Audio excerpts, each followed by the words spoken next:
the relation between husband and wife is supposed to be in a level of working together one with each other to achieve the goals that we want to achieve. Do you want to stay only on the level of the animal level of male and female? Do you want to go up to much more understanding, listening to God or listening to your wife? Let me explain. There are three different, I will say, explanations how to describe the relationship between husband and wife. In chapter 1 in Genesis, we have a relation that is male and female. Now, the truth is, also the animals have the relationship of male and female, but we as human, we have much more than that. When we go to chapter 2, we see that when we speak about Adam that is going to sleep, God is creating the female from Adam. Then when he's waking up, he's saying, this woman this time is flesh of my flesh, bone of my bone. Here we're starting to go to another level of relationship between husband and wife. Not only male and female, but also they're becoming one unit. And in the third part, in the third chapter of Genesis, we see that Adam suddenly is calling Eve in a name. In Hebrew, the word Eve is that she is giving life to the whole world. And it's true, because she was the first womb who gave life to the whole world. Now the question is, on what levels do you want to stay with your spouse? Do you want to stay only on the level of the animal level of male and female?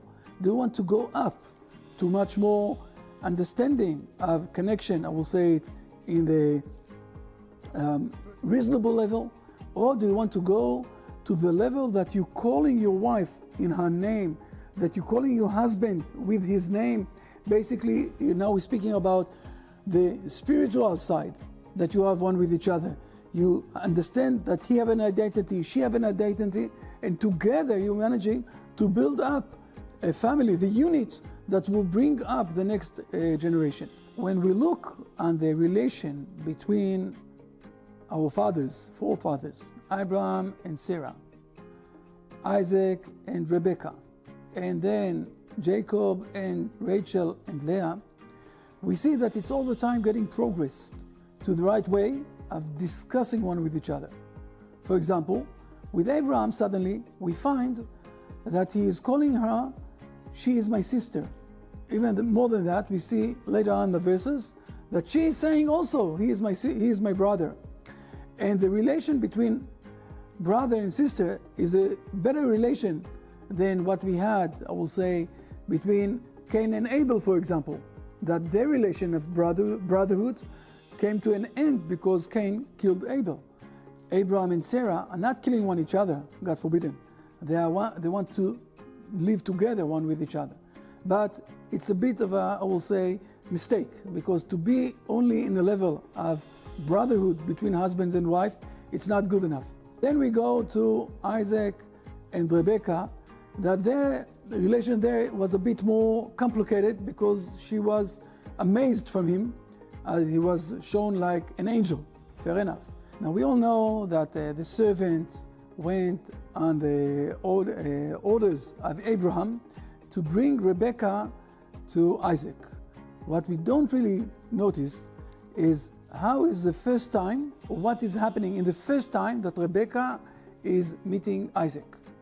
And in the first time, she is falling from the camel, and she is amazed from this person that she saw that Isaac, who went outside to pray, and she saw some sort of an angel.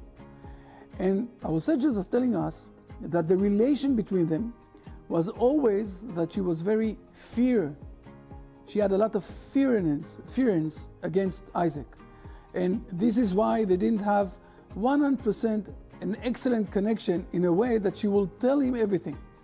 And I don't want to criticize Isaac and Rebekah. This is something that it's very hard for us, and especially that they were in a time, in an era of the prophecy, and we are not there. But what we're learning here is very important with the relation between a couple, that it's supposed to be on a basis of more equalness, okay, one with each other. One of the things that we saw in Israel, or with the rabbis that we're learning from them all the time, is how much they are treating in a very big honor their wives, and how much their wives are treating in a very big honor those rabbis, even though they're calling them in the personal names, whatever it is, because the relation between husband and wife is supposed to be in a level of working together one with each other to achieve the goals that we want to achieve. Let's go to the relationship between Jacob and Rachel, Jacob and Leah. Listening to God or listening to your wife? Let me explain. In chapter 31 in Genesis, after more than 20 years that Jacob was by Laban's house, he saw that his sons, the sons of Laban, were a bit with anti-Semitism against him, and they were very upset with him. Also, he saw that Laban himself is very against him. And then in verse number 3, God is telling him, please go back to your homeland, to the land of Israel, to the Hebrew land. Fair enough. And then the Bible is taking for more than 6 verses that Jacob is trying to convince his wives, Rachel and Leah, that they are supposed to go back. And only after he convincing them, this is when they are going away towards Israel. And I'm asking myself, if God told him to go to Israel, and he saw that it's very dangerous to stay there, why does he need to convince them? But our sages are teaching us here that it's very important, even if you got a message from God, God doesn't want you to force your wives, to force your spouse in the way that you're going.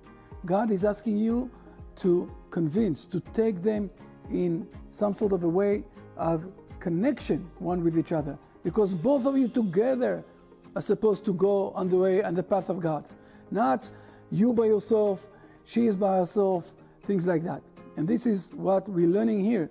The importance is to listen to the words of God is through the way of managing to have the discussion between you and your spouse, you and your wife, you and your husband, together to decide in the right path to go. By the way, with Rachel, we know that he loved her in the first glance that he saw her. Fair enough. It's very important. When you love someone, you can go up to the level not only of the physical level, but you can go out to the spiritual level. Fair enough. But when you go to Leah, Leah was forced. He was forced to get Leah, even though we see that they have there, at the end, a lot of connection, relation, and love, and they are building together the house of Israel, with the 12 tribes and another girl.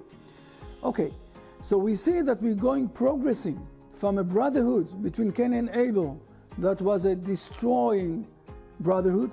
It destroyed the relation between them. Therefore, Cain killed Abel.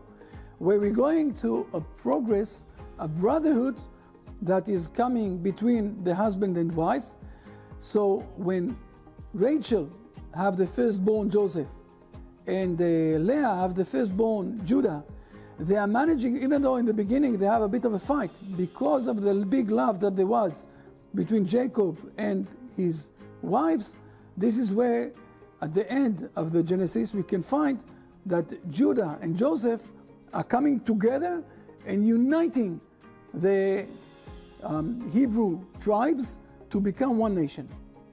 Think about this, how you can do the things, the work with yourself for uniting together. As more that you will be united with your spouse, the united inside the family will be stronger. Blessings from Israel.